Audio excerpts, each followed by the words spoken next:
अब प्रतिरोध से जुड़ा कंसेप्ट है हमारे पास व्हीटस्टोन सेतु, और इसका काफी पूछा जाता है, और इससे संबंधित एक प्रयोग है जिसका नाम है मीटर ब्रिज, यानी कि मीटर सेतु। तो पहले हम यहां देखते हैं कि व्हीटस्टोन सेतु क्या है।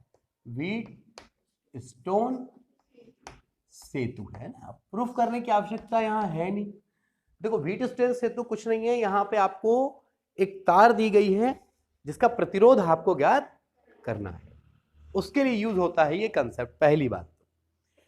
और 3 तार और भी हैं, लेकिन उन 3 तारों के प्रतिरोध आपको पहले से मालूम है, यानी 3 तार हैं जिनके प्रतिरोध आप जानते हैं, और चौथी तार है लेकिन उसका प्रतिरोध आपको नहीं पता।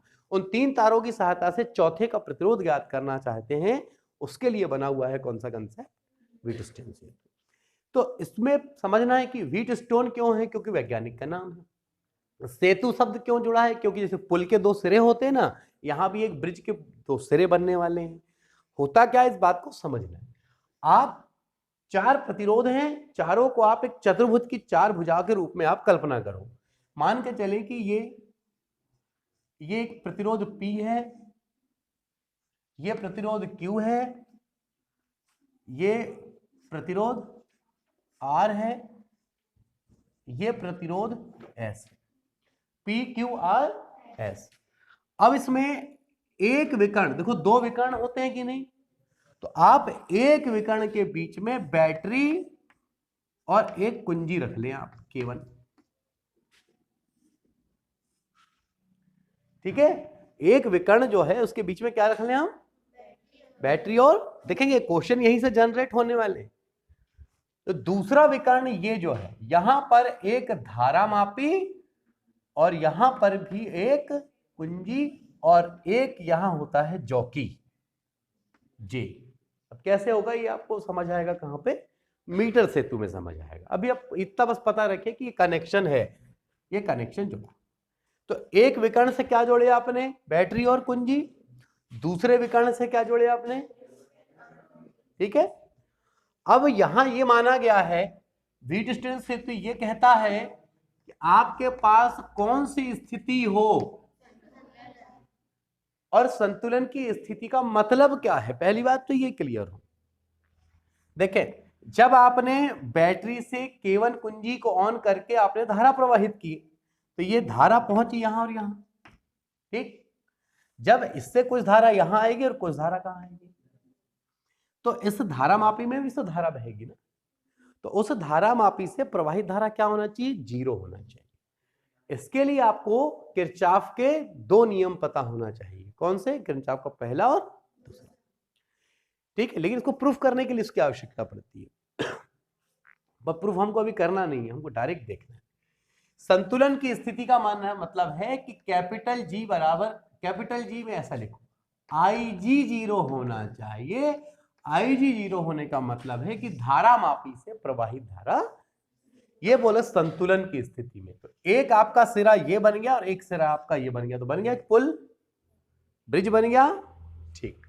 यहां सिद्धांत क्या कहता है, सिद्धांत ये कहता है यदि 4 प्रतिरोधों को एक चतुर्भुज की 4 संलग्न भुजाओं के रूप में लिया जाए, और उसके एक विकर्ण का संबंध बैटरी कुंजी से, जबकि दूसरे विकर्ण का संबंध धारा मापी और कुंजी से किया जाए, और जब बैटरी से धारा प्रवाहित की जाए और धारा मापी से प्रवाहित धारा कितनी हो, इसे हम संतुलन की स्थिति कहेंगे।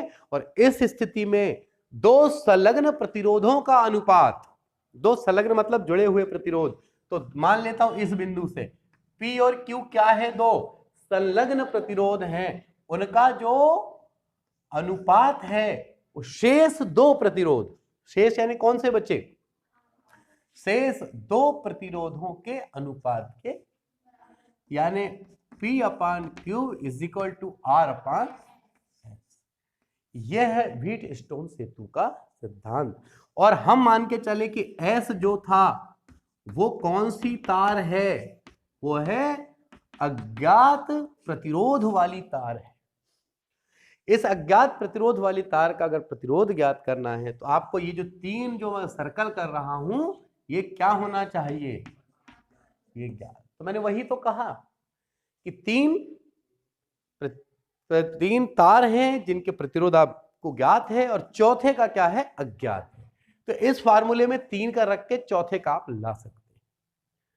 अब बात आती कैसे लाएंगे, तो इसी सिद्धांत पे आधारित एक उपकरण जिसका नाम होगा मीटर सेतु। तो अब हम जो चर्चा करेंगे अगला वो होगा मीटर सेतु पर। तो आपको पता रखना है कि सिद्धांत व्हीटस्टोन ने दिया, ये प्रतिरोधों से संबंधित है। इसमें किस नियम पर आधारित है, ये किरचॉफ के प्रथम और द्वितीय नियम पर आधारित है। इस व्हीटस्टोन सेतु के निर्माण में चतुर्भुज के प्रत्येक बिंदु पर कौन सा नियम काम करता है, तो प्रत्येक बिंदु की अगर मैं बात करूंगा तो यहां पर किरचॉफ का कौन सा नियम काम करता है, पहला नियम। उसमें यह कहा गया है कि किसी संधि पर जितनी धाराएं आती हैं उतनी ही धारा वहां से निकल जाती है। इसका मतलब वहां परिणामी धारा कितनी होती है, वहां परिणामी धारा होती है 0, यानी जितनी संधि में धारा आएगी उतनी ही वहां से निकल जाएगी।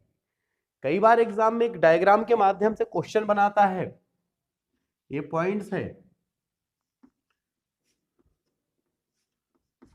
ऐसे आपको डायग्राम बना के दिया जाएगा, ठीक है। और यहां पे लिखा रहेगा, यहां आई, यहां पे लिखा रहेगा 3 एम्पियर, 5, 6 और ये 11 एम्पियर। बोलेगा आई का मान ज्ञात करो। तब आपको याद होना चाहिए कि संधि पर जितनी धारा आती है उतनी धारा निकलती है। तो सबसे पहले यहां इक्वल कर लो आप, जितने तीर बाहर की ओर जा रहे हैं उसको अलग जोड़ लो, और जितने तीर अंदर की ओर आ रहे हैं उनको, तो अंदर वाले कितने हैं, 1 और ये अंदर वाले हैं, मतलब ये हो गया i + 11, और ये सब बाहर जा रहे हैं, तो ये आएगा 3 धन 5 धन 6, तो i 11 और ये कितना हो जाएगा, ये 14। पक्षांतर करें, i = 14 ऋण, तो पता चल गया कि कितना एम्पियर आया। ये किरचॉफ के कौन से रूल्स की बात हुई, प्रथम जितनी धारा आएगी उतनी। कई बार ऐसे इजी क्वेश्चन आते हैं और हम नहीं कर पाते क्योंकि ये बात नहीं याद आती कि यार ये उस नियम से बना होगा। बहुत से लोग इसको जोड़ते हैं, कई बार इसमें जोड़ लो चाहे घटा लो चाहे कुछ भी कर लो, वो आंसर दिखता ही नहीं क्योंकि उसमें से आता ही नहीं वाला, कोई नहीं आता इसमें। क्योंकि मोस्टली लोग जब ऐसे आंसर लाना जोड़ना घटा नहीं करते, लेकिन कंसेप्ट को क्लियर होना चाहिए आपका। देखो फिर बात आती है कि व्हीटस्टोन सेतु की जो संरचना बनती है, मतलब एक चतुर्भुज बनता है जिसमें 4 प्रतिरोध लिए जाते हैं, उसमें बंद जाल का निर्माण होता है। उसमें कौन सा नियम काम करता है, इस बंद जाल में ये किरचॉफ का ही कौन सा नियम काम करता है, किरचॉफ का सेकंड रूल्स लगता है, ठीक है। और जब सेकंड रूल्स की बात आई तो थोड़ी चर्चा जरूर हो जाए कि सेकंड रूल्स है क्या। कोई बहुत बड़ी बात नहीं है। पहली बात तो ध्यान रखना है कि सेकंड रूल्स किसके लिए लगता है, और किसी भी बंद जाल में कितने स्थान पर अलग अलग प्रतिरोध है, आप ये देख लो। किसी भी डायग्राम में कितने स्थान पर, ये देख लो। और वहां मान लो प्रतिरोध रहे हो, मान लो R1 R2 R3, कितने प्रतिरोध है, मान लो 3, तो वहां से बहने वाली धारा भी तो होगी। तो वहां पे उनमें उनकी प्रवाहित धाराओं का आप गुणा कर दो अलग, और उन सबको आप जोड़ लो। जोड़ने के बाद आप देखोगे कि उनका जो सदिश बीजगणितीय योग, शब्दों पे ध्यान जाए, सदिश, हाँ, बीज गणितीय योग, ये सदिश भी लगाया है मैंने, मतलब दिशा को इंपॉर्टेंस देना है, ठीक। इसका जो टोटल होता है वो होता है उस पूरे बंद परिपथ में विद्युत वाहक बल कितना है, विद्युत वाहक बल। तो वो विद्युत वाहक बल मान लो E1, 2 सेल लगे होंगे मान लो आप, E1 प्लस, पर यहां भी ये नियम काम करेगा, कौन सा वाला, सदिश का। तो ये होता है किरचॉफ का द्वितीय। इसके न्यूमेरिकल हम करेंगे तब इसके बारे में बताएंगे आपको, ठीक है, न्यूमेरिकल में क्या। तो ये भले व्हीटस्टोन सेतु लेकर चल रहे हैं पर ये 2 नियम भी शामिल हो गए। रखा कुछ नहीं है, रखा ये कि किसी बंद जाल में भिन्न भिन्न भागों के प्रतिरोधों और उनसे प्रवाहित होने वाली धाराओं के गुणनफलों का योग, गुणनफलों का योग उस बंद परिपथ में उपस्थित कुल विद्युत वाहक बल के बराबर होता है। जितने सेल जुड़े, अगर कोई सेल नहीं जुड़ा है मतलब यहां आप जीरो कर देंगे, क्योंकि सेल ही नहीं जुड़ा तो विद्युत वाहक बल नहीं। और एक सेल है तो उसी का लिख देंगे, दो है तो दो का, सब कुछ जोड़ना है, लेकिन यह ध्यान रखना है दिशाओं के आधार पर जोड़ना। चलो, अब ये व्हीटस्टोन क्लियर है। व्हीटस्टोन किसने दिया, संतुलन का क्या मतलब है, उसका मेन कंसेप्ट क्या है, क्या काम करते हैं, उस पर डिपेंड उपकरण कौन सा है। अब हम बात करेंगे कि मीटर सेतु क्या है। मीटर सेतु के बारे में बात हो रही है, तो मीटर सेतु जो है क्या ये? मीटर सेतु व्हीटस्टोन सेतु पर आधारित एक ऐसा उपकरण है जिसकी सहायता से हम क्या ज्ञात कर सकते हैं, तार का अज्ञात प्रतिरोध। ठीक है, प्रतिरोध ज्ञात करना। क्या ज्ञात, इसको मीटर सेतु क्यों कहा गया? सबसे बड़ी बात है कि इसको मीटर सेतु क्यों कहा, मीटर शब्द लगाया मतलब कहीं ना कहीं एक मीटर का कोई रोल है। तो इसमें क्या होता है, लकड़ी का एक तख्ता होता है। डायरेक्ट क्वेश्चन कराऊं कि ये सब बताऊं, कि सीधे क्वेश्चन पे आऊं कि एक बार हो जाए ये? हाँ, ये लकड़ी का एक तख्ता है, इसमें एल आकार की यहाँ पीतल की प्लेट्स है, पीतल या तांबा यूज हो सकता है, ये पीतल की प्लेट है, कुछ नहीं है। इस कॉर्नर में भी एक एल आकार से इस तरह से, और यहाँ पर कुछ पेच होते हैं जो यहाँ पे, ठीक, जिससे ये कसे होते हैं।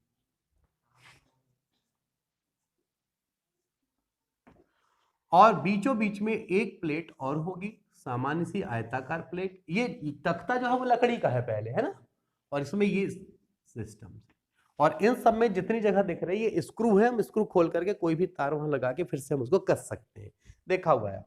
ये जो दो पॉइंट आपको दिख रहे हैं, ये दो पॉइंट के बीच में एक तार होती है, ये तार होती है मैग्नीन प्लस कॉन्स्टेंटन।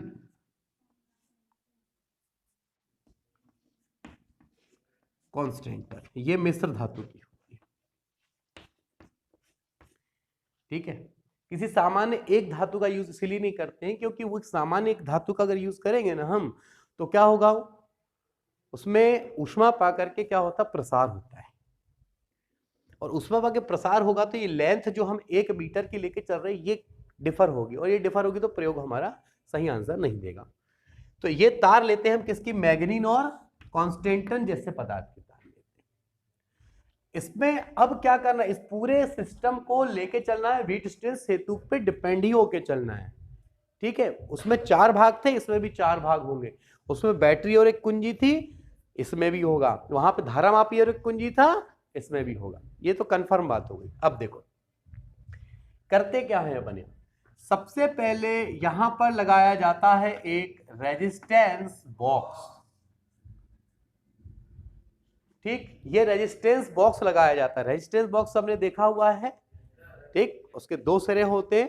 किसी भी परिपथ में 2 सिरों को लाके हम जोड़ दें, उस परिपथ में वो आ गया।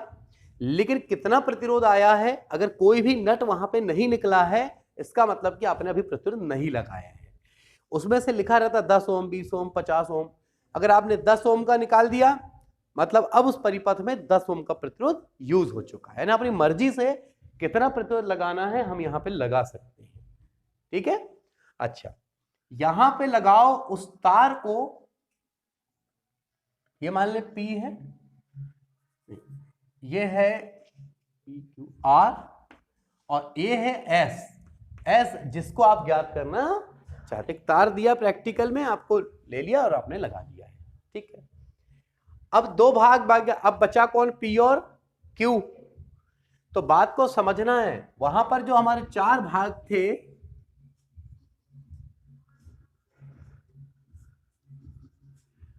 P Q R S, ठीक है, इसको हम देते हैं A B C और नाम क्या देते हैं। इस A और C के बीच में क्या लगाते थे, एक सेल और एक कुंजी लगाते थे ना A और C के बीच में। तो मैं A नाम इसे देता हूं और C नाम से काम करता हूं। यहां से मैंने एक बैटरी यूज की और एक कुंजी। ध्यान रखना, जब नहीं बनता तो फिर यहीं से क्वेश्चन दिक्कत करेगा आपको, इसलिए हर चीज सुनना जरूरी है आपको। अब ये ए और सी का काम कर रहा है, तो वास्तव में एसी ये ए और सी के बीच की तार है ना। यहां पर ये किसका काम कर रहा है, ये आर, और ये किसका काम कर रहा है, ये एस। इनके बीच का कटान बिंदु कौन, तो इन दोनों के बीच का कटान बिंदु कौन सा, ठीक। इस डी में अब एक तार लाया, धारा मापी, और उससे एक जॉकी, जॉकी कुछ नहीं है, एक पेन समान रचना होती है, टेस्टर होता है ना, टेस्टर उसके जैसा होता है। पीछे लाके तार जोड़ ले तो टेस्टर के सामने जैसे नुकीला भाग होता है ना, पेचकस वेचकस, वो भाग टच करना है और कुछ नहीं है इसमें। यहां पर बात को समझना है, प्रयोग प्रारंभ करने के पहले आपको चेक करना है, सब सुनते बस जाओ सभी चीजों को ध्यान से। ये चेक करना है आपको कि ये हमने जो उपकरण लगाया है वो सही है भी या नहीं है। उसका एक तरीका ये होता है कि जे इस जॉकी को एक बार लेफ्ट साइड टच करो, अगर धारा मापी में विक्षेप बाईं ओर आया है तो अब उस जॉकी को टच करना राइट साइड में तार में, तो दाईं ओर हो जाना चाहिए। और अगर यहां टच करने पे दाईं ओर आया है तो यहां टच करने पे, यानी विक्षेप बदलना। और यदि आपने यहां पर लगाया तो भी बाईं ओर और यहां टच किया तो भी, यानी कहीं ना कहीं कुछ मिस्टेक है। और उस मिस्टेक को, कौन सी मिस्टेक संभव है, वो मिस्टेक ये संभव है कि आपने बैटरी अपोजिट लगा दी है। तो धन सिरे को जोड़ के ऋण में कर दो, ऋण सिरे को जोड़ के धन में कर दो, तो आपका ये प्रॉब्लम समाप्त हो जाएगा। अब करना क्या है, करना ये है इस जॉकी को आपको टच करना है, हाँ, रगड़ना नहीं है। रगड़ोगे तो फिर वो यांत्रिक कार्य होगा और ऊष्मा उत्पन्न होगी, है ना, उससे हमारे प्रैक्टिकल बिगड़ जाएंगे, परिणाम सही नहीं है। ऐसे टच करना है, फिर उठाना है, फिर थोड़ी दूर पर टच होगा। क्या, जब आपने यहां टच किए, धारामापी का विक्षेप बाईं ओर है, लेकिन जैसे टच कर करके सेंटर की ओर जाओगे तो विक्षेप धीरे धीरे धीरे किसकी ओर कन्वर्ट होगा, जीरो की ओर आएगा। और जैसे ही धारामापी में हमको विक्षेप कितना दिख जाए, जीरो, आप रुक जाए। मान लो तब की स्थिति में जॉकी को आपने यहां टच किए थे और यहां कितना आया, अब यहां टच किए तो आप निशान लगा लेंगे। और ये पूरी जो लंबाई है 1 मीटर, यानी कितनी सेंटीमीटर होती है, तो मैं मान लेता हूं यहां से यहां तक कितना डिस्टेंस आया, तो यहां से यहां तक कितना आएगा, 100 माइनस, ठीक है। और ये जो तार है उसमें अगर मैं मान लूं एकांक लंबाई का प्रतिरोध अगर रो है, एकांक लंबाई का प्रतिरोध क्या है, तो ये जो पॉइंट आया है हमारा बी है, तो मान लो कि ये पी हो गया और इधर वाला भाग क्या हो गया, क्योंकि बी के एक साइड पी एक साइड क्यू। तब की स्थिति में पी और क्यू क्या होंगे, बात को समझना। पी और क्यू प्रतिरोध है, तार के एकांक लंबाई का प्रतिरोध कितना है, लेकिन जब पी की बात करता हूं तो संतुलन दूरी में दूरी कितनी है, तो उसका प्रतिरोध कितना हो गया, क्यू कितना हो जाएगा, रो 100 माइनस, क्योंकि उसके लिए डिस्टेंस कितना है, 100 माइनस। अब हम जानते हैं कि P upon Q is equal to R upon S. ये किस नियम से आ गया, व्हीटस्टोन सेतु से। तो अब हमें वैल्यू पुटअप करते हैं, P की वैल्यू रो एल और ये rho 100 minus L is equal to R upon, rho से रो एल अपान आएगा 100 माइनस एल R अपान, आपको रिक्वायरमेंट का है कि बताओ, तो S is equal to R, ये मैं S यहां ला रहा हूं तो जो नीचे है वो गया और जो ऊपर है वो कहां आया। अब बताओ कि प्रैक्टिकल में क्या करना है आपको, S ज्ञात करना चाहते थे ना आप, तो आर के लिए आपने 10 ओम निकाला होगा, मान लो आपने एक नट निकाला कितने ओम का, तो आर आपको 10 ओम मिल जाएगा। प्रैक्टिकल जब आप करेंगे संतुलन बिंदु के आधार पे एल का मान, मान लो ये 35 सेंटीमीटर आया 35, तो यहां कितना रखोगे 30, एस का मान आ गया, एस का एक मान आया। अगली बार एक काम करो, उस नट को 10 ओम वाले को लगा दो, अब 20 ओम वाले को निकाल लो, सेम प्रैक्टिकल करो, फिर उससे एक ऐसा आएगा, फिर 20 ओम वाले को लगा दो, 50 ओम वाले को निकाल लो, ऐसे 5 बार आप अलग अलग प्रैक्टिकल, और पांचों बार जो आएगा उनका औसत निकाल लेना, तो उससे आ जाएगा आपको तार का क्या आ जाएगा, प्रतिरोध आ जाएगा। तार का क्या जाने वाला है, प्रतिरोध। अब अगर मीटर सेतु से ये प्रतिरोध निकाला है, पर किसी ने ये कहा कि नहीं, आप बोले अब इसका विशिष्ट प्रतिरोध, विशिष्ट प्रतिरोध निकालो, तो उस पर चर्चा करते हैं। पहले ये बात क्लियर है, मीटर सेतु से क्वेश्चन क्या आता है, मीटर सेतु किस सिद्धांत पे आधारित है, व्हीटस्टील सेतु के सिद्धांत पे।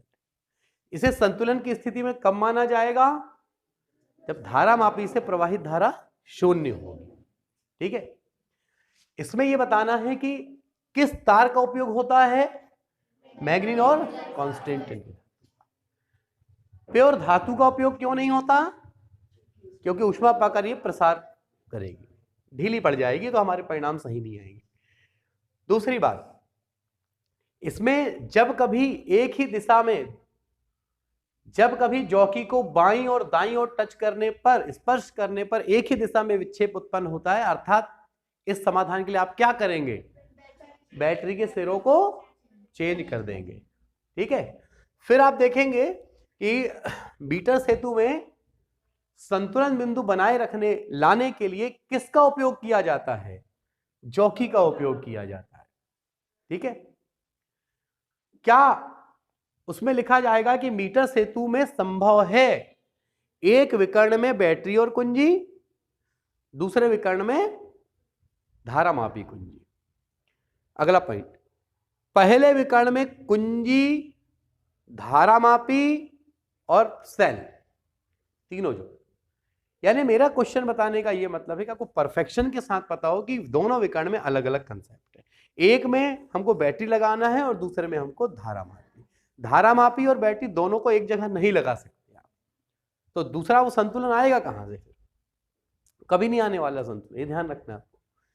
फिर यहां पर न्यूमेरिकल्स की जब बात आएगी, आपको मान लो दिया रहो मीटर सेतु के प्रयोग में यदि 50 ओम का प्रतिरोध निकाला गया हो और मान ले कि 40 सेंटीमीटर पर संतुलन बिंदु प्राप्त हो, तो बताइए अज्ञात प्रतिरोध कितना होगा, तो आपको ये पता होना चाहिए। तो आपको S इज इक्वल टू कितने ओम का निकाले हो आपने, 50, जितना ये आता वो नीचे है, उधर 100 और उसका अंतर कहां होता है, 100 में L, 40 घटा तो 60 आ गया। अब आप इसको घटा दें, ठीक है, तो S बराबर कितना आएगा, 25 से ये 12.5 नहीं है, 12.5 का 6 में कर दे, कितना आ जाने वाला, 75 ओम। तो वो जो तार लिया गया होगा उसका प्रतिरोध कितना हुआ, 75 ओम हो गया। ठीक है, तो ध्यान रखना है कि हो डायरेक्ट भी कर सकता था, एक सूत्र रटवा देता, बोले अब इसमें मान रखना, लेकिन उस सूत्र को ऐसा थोड़ा जनरेट कर लेने से माइंड थोड़ा सा अच्छा काम करता है। अगर कभी हम भूल गए तो हम ये जनरेट भी कर सकते हैं।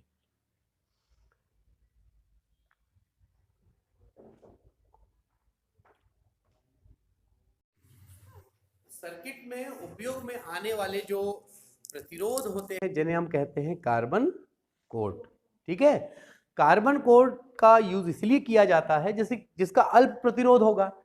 तो अब फैक्ट्रियों में जब वो निर्माण होगा तो उसमें लिखने, जैसे कोई भी कंपनी का रेजिस्टेंस बड़ा लाएंगे तो लिखा रहता है ना कितना है, अब वो है इतना चावल के दाने के समान छोटा सा, तो उसमें लिखेंगे कैसे, तो उसके लिए एक सिस्टम अपनाया गया है, उसमें छोटी छोटी काली काली, क्या काली नहीं, रंग बिरंगी पतली पतली धारियां रख दी जाती है।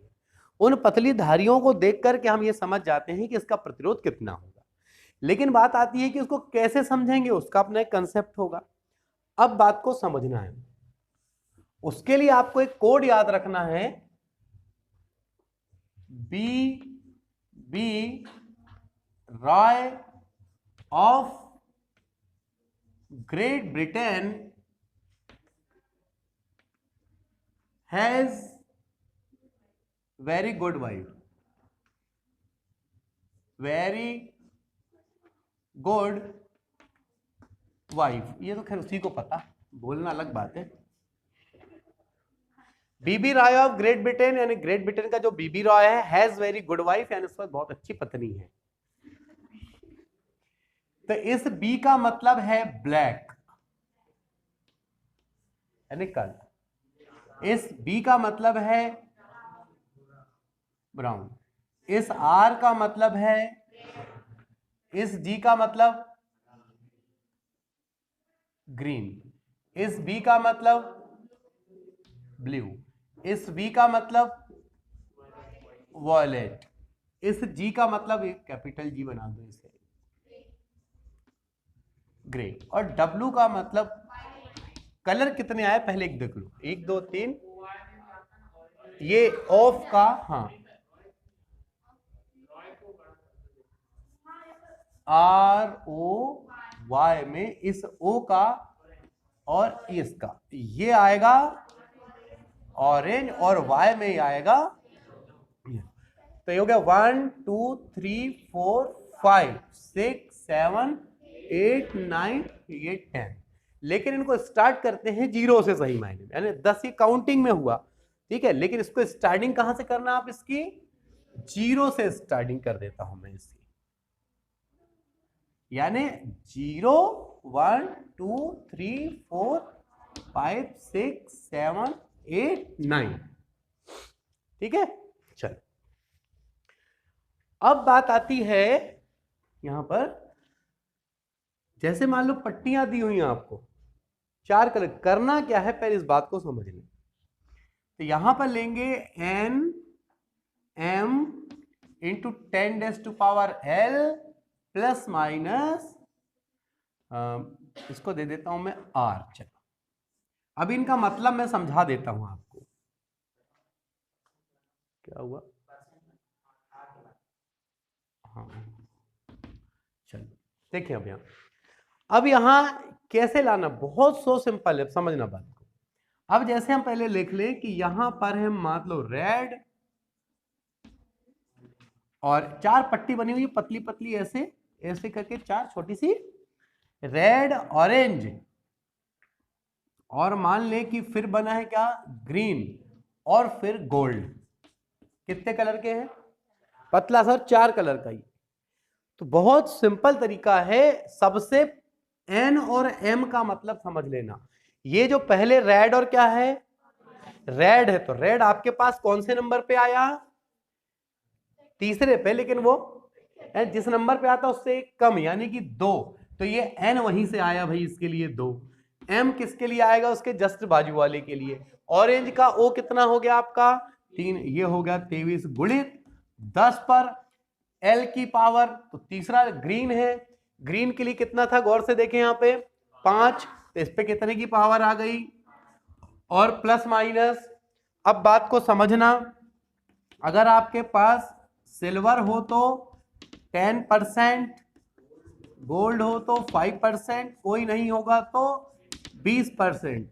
यह है त्रुटि, यानी इसमें गोल्ड है आपके पास में, तो ये होगा 5%, यानी आपका परिणाम इतना होगा, यानी 2 3 5 0 2 4 5 प्लस माइनस 5, यानी इसमें से 5% कम या इसका 5% ज्यादा, उसके बीच में कोई आंसर प्राप्त है, यानी उसके बीच का प्रतिरोध कहलाएगा, ठीक है।